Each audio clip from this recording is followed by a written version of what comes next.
everyone, it's Thoughtful Thursday, and today we are covering the top 5 signs you have spleen qi deficiency. So the term spleen qi deficiency comes from traditional Chinese medicine. The spleen is an internal organ that is largely involved with digestion.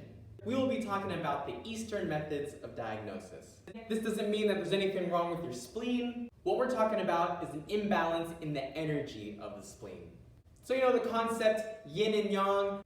Yin-yang theory is one of balance, opposing forces and the relative relation between one and the other. In this case, according to Chinese medical theory, we're talking about excess and deficiency. Excess would be like there's too much of something, and deficiency is there's too little of something. In this case, the qi of the spleen. The qi referring to the energy of the body. Sign number 1, loose stools and diarrhea. Now I know we don't often like to talk about it, but the content of our stool is really important in seeing what's going on with the inside of the body.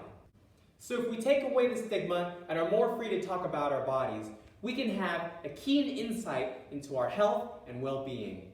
In this case, there's not enough energy in the spleen to properly transform and transport the food that we intake. The spleen isn't properly metabolizing the water from the food, so there's too much in the stool, causing it to be loose. Sign number 2, bloating and indigestion. You ever eat some food and then afterwards you just feel like all bloated and distended? That's another sign of spleen qi deficiency.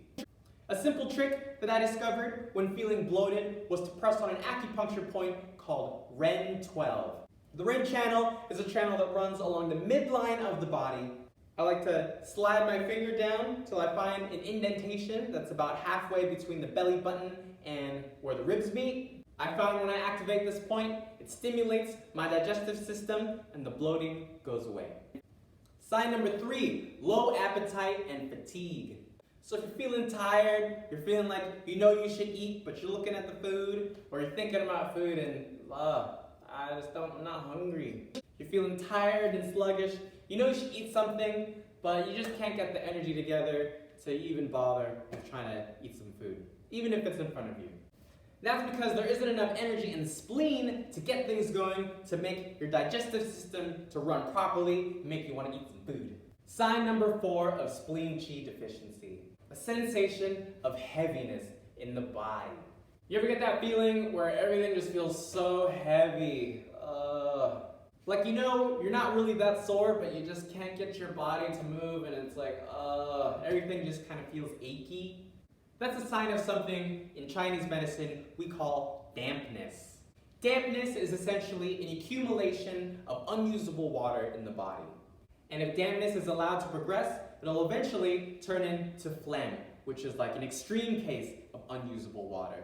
So because there's not enough energy in the spleen to properly metabolize the water from the food that we're eating, we're left with a subtle vapor-like feeling of excess water accumulation in the body, which feels like heaviness, achiness, maybe a little bit of water retention. So we either transform the dampness or get the energy of the spleen going again, and it will help us to feel lighter and more relaxed. And finally, sign number 5. Feeling of heaviness or fogginess in the head.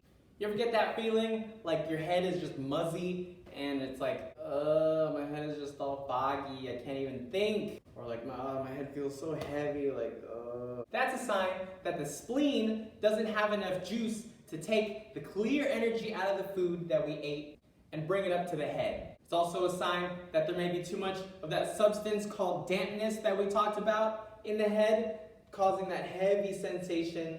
So like a muzzy, dull, heavy sensation in the head.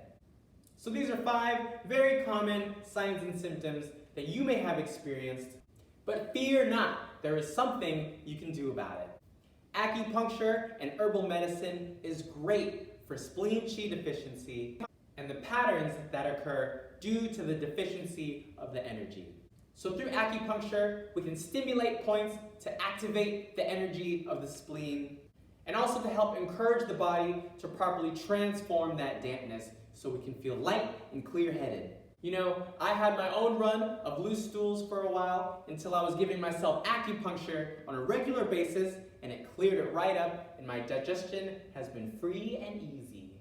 Luckily for you, I happen to be a licensed acupuncturist, and I can help you out with your symptoms of spleen qi deficiency. There are some great herbal remedies that have been around for a really long time that help to boost the energy of the spleen and aid in digestion. Feel free to leave any comments below if you have any questions, or send me a direct message if you'd like to get in touch. Stay tuned tomorrow for Freestyle Friday, where I will show you the relationship between freestyle forms of dance and the energy movement of Tai Chi. Thanks so much for watching, and I'll catch you next time.